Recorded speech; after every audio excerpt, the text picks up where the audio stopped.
Bila saya sebut B segment SUV, saya rasa ada dua model paling besar ada dalam fikiran anda, iaitu of course kita ada Proton X50 dan juga dari Honda iaitu Honda HR-V. Tapi setiap kali kita tengok banyak brand-brand China dah masuk ke pasar kita. Contohnya macam Chery, dia ada Omoda 5 yang agak popular sekarang dan nak level saya saing dengan X50 dengan HR-V. Tapi sekiranya anda dah bosan dengan tiga-tiga ni, tengok jiran kanan pakai Proton, jiran kiri pakai Honda, anda nak satu yang berbeza, nak satu yang stand out, saya cadangkan anda tengok kereta ini. Ini adalah GAC GS3M Zoom, SUV segmen B terbaru di pasar kita. Dan hari ini kita tengok best ke tak best sebenarnya kereta yang agak stylo ni. Nama saya Mukhlis, selamat datang ke Cari Cars.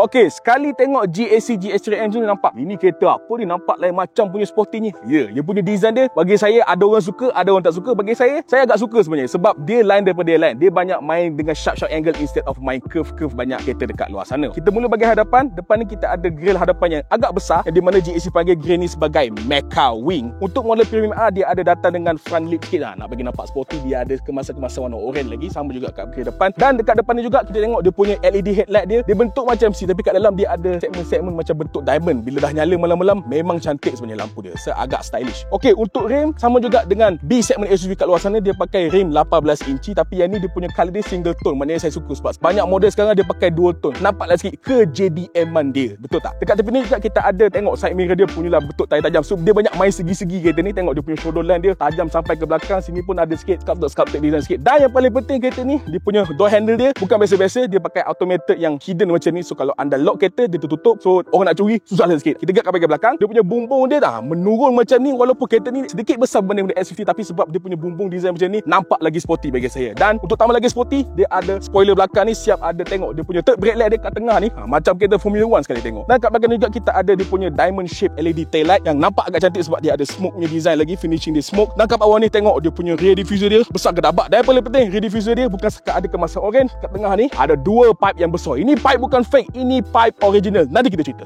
Okey, untuk bahagian dalam GSC-M Zone, nak boleh tengok dia punya dash setup dia nampak sangat-sangat tipikal kereta model sekarang lah. Macam biasalah kat depan ni kita ada dua screen, satu infotainment, satu instrument cluster, dan dia punya front dash dia bagi saya suka sebab dia banyak guna soft touch material. So maknanya dia memang tak kedekut. Atas sini pun ada soft touch, tengah sini soft touch dengan warna biru yang cantik ni. Dekat tengah tepi satu konsol pun ada, armrest pun ada. Almost semua key touching point dia pakai soft touch. So bagi saya benda ni bagus sebab dia tak kedekut. Tapi malangnya kereta ni, walaupun dia banyak benda best, dia macam ada juga yang sikit-sikit benda tak best. Macam benda dah cantik tapi kurang sikit je. Jom saya explain. Okey, yang pertama dia punya screen kat depan. Okey, kita start dengan infotainment dulu. Saya suka screen ni sebab walaupun saiz dia agak kecil, tapi dia punya color sangat terang dan dia punya operation ni sangat smooth. Tengok. So memang macam pakai iPad pun. Tapi malangnya infotainment ni yang paling tak best ni, dia tak ada Android Auto, Apple CarPlay je ada. So agak selektif dan juga dia punya menu anda boleh tengok agak kecil sebenarnya untuk nak tekan. So especially bila time driving tu macam susah nak tekan-tekan sebab dia punya menu dia agak kecil sebenarnya. Kita gerak kepada dia punya instrument cluster pula. Instrument cluster pun cantik sebab dia ada triple display. So satu kat tengah, dua kat kiri kanan ni nampak macam bawa jet pun ada, dan dia punya menu pun banyak option ada boleh main. Tapi malangnya sebab dia punya instrument cluster ni dia tak ada hood kat atas ni, so memang silau. So bawa kereta sehari memang tengok nampak reflektif, nampak muka anda kat sini, bukan nampak skrin. So kalau dia pasang benda hood sikit, saya rasa lagi cantik nampak skrin ni. Untuk kat tengah ni pula anda boleh tengok dia masih ada butang-butang control untuk aircon, maknanya ada dada. Tapi saya rasa ini bagus sebab banyak kereta semua dah tak ada. Tapi malangnya butang-butang ni macam rasa murah sikit pun ada. Tapi yang satu lagi, dia tak ada display, maknanya dia kongsi display dengan sini. So bagi saya benda ni macam agak menyusahkan sedikit lah bagi saya lah. Okey, sama juga dengan dia punya konsol. Center console saya suka sebab dia punya level sama level dengan dia punya armrest. So maknanya senang nak letak tangan sini, memang sangat selesa. Dan anda juga ada dia punya crystal gear shifter ni macam Volvo pun ada. Okey, kat sini kita ada wireless charger, tapi malang ni dia punya USB port dia ada kat bawah ni. Bagi saya nak cucuk USB ni susah sebab tak nampak, kena hintai sini pun nampak. Dan satu lagi, dia punya butang untuk driving macam drive mode selector apa semua tak ada. Memang tak ada butang langsung, ada gear shifter je kat sini. So maknanya untuk access driving punya setting semua kena pakai infotainment. Bagi saya benda ni agak menyusahkan untuk driver lah sebab kita nak bawa kereta takkan nak main screen lagi, bahaya tau. Okey, yang seterusnya saya suka dia punya steering wheel sebab dia pakai leather material, dan yang paling penting dekat tempat kita punya touch point ni dia ada perforated, ada lubang-lubang. So maknanya grip ni rasa sangat selesa, sangat confident especially time bawa. Dan dia punya butang pun nicely layout, ada butang untuk infotainment, ada butang untuk ADAS apa semua. Bagi saya bagus. Tapi malangnya dia punya steering wheel ni tak ada pedal shifter. So bagi saya kalau nak tengah bawa sport mode, tengah sporty nak motong ni macam tak short, tak ada feel lah. Biasa kita nak downshift, nak motong orang kan. Bagi saya sayang sebab steering wheel dah cantik tapi pedal shifter tambah sikit je, lagi okey. Tapi yang bagus untuk GSC-M ni ni saya suka dia punya kursi depan sebab rasa sangat empuk, sangat selesa, dan dia punya material ni pun memang nice walaupun fake leather tapi rasa sangat best. Dan dia punya banyak soft touch, tengok kat sini soft touch macam saya kat tadi. Even dekat pintu sini pun soft touch, so maknanya memang selesa nak letak tangan pun tak masalah. Dia juga ada multi-color ambient lighting system, ada 64 color anda boleh pilih dekat infotainment. Dan yang paling penting, dia punya sound system dia best sebenarnya. Okey, dekat belakang ni anda boleh tengok GAC engine sebenarnya agak luas sebab macam saya kata tadi, untuk model B segment SUV dia adalah yang paling besar compare dengan HRV, X50, Cherry dan sebagainya. Okey, as a result anda boleh tengok dia punya legroom punyalah banyak, headroom punyalah ample. Kursi depan macam biasa ikut posisi penurunan saya. Saya tinggi 175 cm, berat biarlah rasa. Banyak space, tak ada masalah. Nak silang kaki pun boleh, no problem. Dan paling penting juga, dia punya lantai sebenarnya agak flat. So maknanya dah macam KTEV. Nak duduk kat tengah seorang ni extra ni, bagi saya tak ada masalah. 3 orang kat belakang, no problem. Tapi malangnya satu je, dia punya aircon van dengan USB ada satu je. So nak tak nak kena berebut dengan orang sebelah. Dan yang terakhir untuk dia punya sunroof, bagi saya sunroof dia agak besar. So dia start dari depan terus pergi sampai belakang, dan anda boleh pakai butang je nak buka. Tapi malangnya dia punya shutter, dia punya cover, blind cover dia bagi saya agak nipis. Kalau pun anda tutup tengah panas pun dia rasa panas.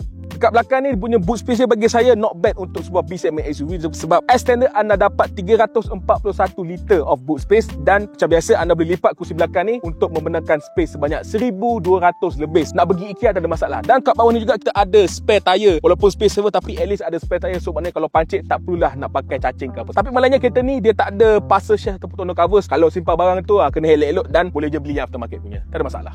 Okey, dari segi trend kuasa, GS3 MZU ni dia dikuasai oleh enjin 1.5 liter 4 silinder turbocharged yang membekalkan kuasa 174 kuasa kuda dan 270 daya Newton meter top. Okey, ini menjadikan GS3 MZU ni model yang paling top dalam segmen B segmen SUV di dalam pasaran kita, dan dia punya horsepower pun not bad sebenarnya. Okey, menurut GAC, enjin ni dipadatkan dengan 7-speed DCT gearbox untuk membenarkan 0 ke 100 percutan hanya mengambil masa 7.5 saat, dan dia punya top speed dia menurut GAC 190 km sejam. Okey, atas kertas kita boleh tengok dia punya powertrain spec ni sebenarnya sangat best, one of the most powerful B segment SUV dalam market kita. Tapi kereta ni sebenarnya ada satu lagi benda best, iaitu ada dekat belakang.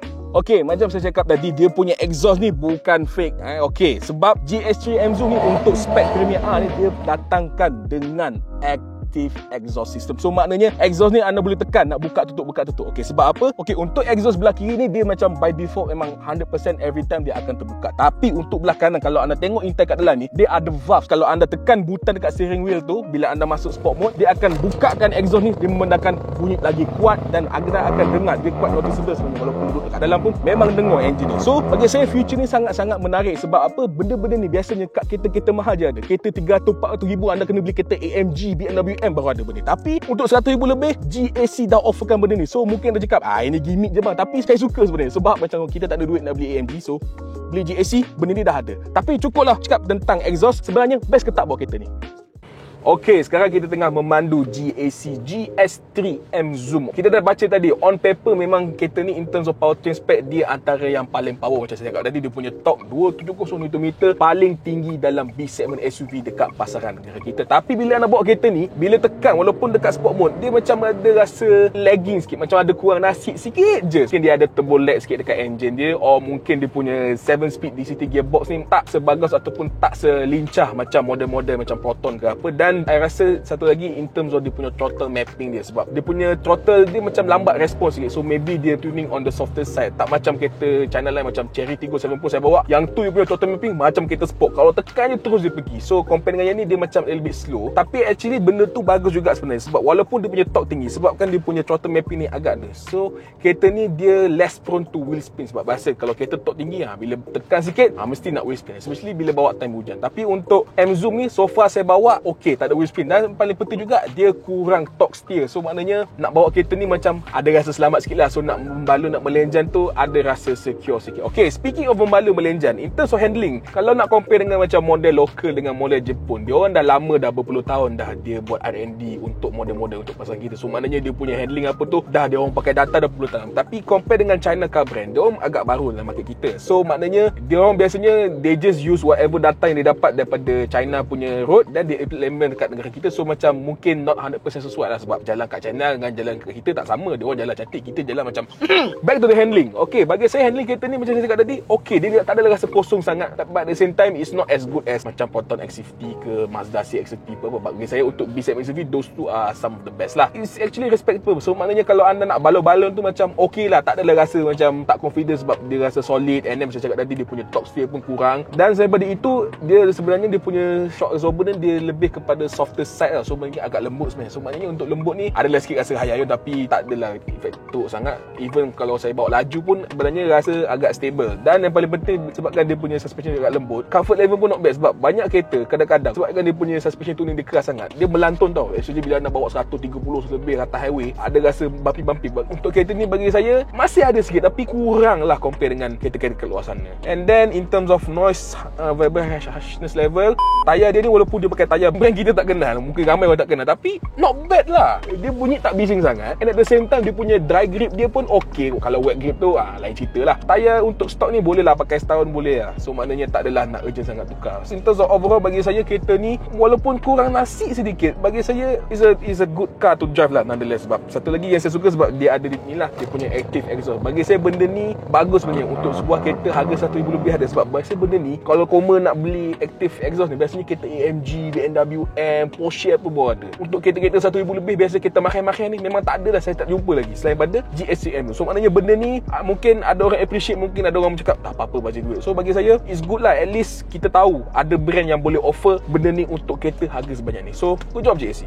Dari segi dia punya positioning ergonomik, bagi saya kereta ni macam saya kata tadi, saya sangat-sangat suka dia punya steering wheel. Sebab bagi saya dia punya ketebalan dia tu okay, just nice. And then saya suka dia punya material, sebab dia pakai perforated punya leather yang ada lubang-lubang. So maknanya grip tu sedap. Tapi malangnya macam saya cakap, dia tak ada pedal shifter. Bagi saya sebab kereta dah rupa sporty dengan siap active exhaust, tapi pedal shifter tak ada. So macam tengah bawa tu dia rasa kurang engaging, tak rasa sporty lah, sebab tak ada benda nak main. Kalau tambah benda tu lagi cun lah. Tapi untuk benda lain, satu lagi saya tak suka lah in terms of dia punya tak ada button. Sebab macam saya cakap tadi, untuk semua ada setting ke driving setting apa semua anda kena guna infotainment. Bagi saya benda ni macam untuk driver macam tak suka lah, sebab leceh sebenarnya nak main screen. Dan satu lagi, time bawa macam kurang fokus, boleh dibahaya juga kan. Dan kalau saya just tambah 1-2 button je untuk like drive mode selector ke apa dekat center console ni, bagi saya dah cukup sebenarnya untuk menjadikan kereta ni lebih sesuai untuk driver bawa. Sebab kereta ni dia dah sporty, saya cakap tadi lah, dia ada active exhaust setting, tapi untuk lagi membuatkan kereta ni lagi driver oriented atau driver centric, kenalah tambah benda-benda kecil benda ni. Kita cakap pasal safety pula. Okey, macam biasa kereta China dengan safety ni memang banyak jugalah untuk both active dengan passive safety system. Boleh kata almost semua makna ni ada. Okey, untuk active ADAS macam biasalah, kita ada blind spot monitor, lane keep assist, adaptive cruise control apa. Bagi saya for the adaptive cruise control okey, walaupun dia punya low speed dia tak sebagus macam model lain, tapi saya nak complain pasal dia punya lane keeping assist. Sebab bagi saya dia macam rasa agak robotik atau semua, dia macam terlalu strict lah. Kadang-kadang kita nak veer sikit terus dia tarik lah macam tu lah. So bagi saya benda tu mungkin untuk setengah orang macam tak sesuai, macam dia tak biasa. So kalau untuk anda, tapi okey lah, at least anda boleh off benda tu. Dan saya benda itu saya juga suka dia, kalau anda contoh bagi signal kiri atau kanan, anda boleh tengok dia punya infotainment akan buka screen, dia akan tunjukkan camera view, dia tunjuk blind spot view. So lebih kurang macam Honda punya lane watch lah, tapi yang ni kiri kanan ada. So bagi saya benda ni pun okey untuk membantu dia juga, jenis orang yang malam-malam nak tengok belakang tu. Bagi saya benda ni quite helpful lah. So other than that, in terms of safety macam biasa, dia ada seatbelt warning apa, airbags pun banyak ada. Dan paling penting dia ada TPMS, tire pressure monitor system. Benda ni bagi saya untuk kereta 100,000 ke atas wajib ada. Not even, bagi saya untuk almost semua kereta wajib ada benda ni. Sebab benda ni sangat membantu, especially sebab sekarang kereta semua dah pakai tubeless. In case walaupun ada kebocoran kecil-kecil, dia dah boleh detect awal-awal. So maknanya ada leak kecil, so maknanya bila dia dah detect, kita boleh berhenti tepi jalan terus nak pergi cacing ke nak pergi tukar tayar spare kat kedai. So bagi saya benda ni it's good, especially bila anda long distance driver, jalan jauh tiba-tiba tayar pancit tengah jalan, tengah highway karak, tak ketakut. Bila ada TPMS dia warning awal-awal, so maknanya kita pun boleh buat benda tu sebelum tayar kita fully pancit. So bagi saya good job for GAC tambahkan benda ni. So untuk brand kereta lain, tolong tambahkan TPMS untuk kereta anda. Sekali terima kasih. But overall untuk harga dia okey lah, tak boleh komplain sangat lah. Okey, secara kesimpulannya, siapa sebenarnya sesuai nak beli kereta sporty ni?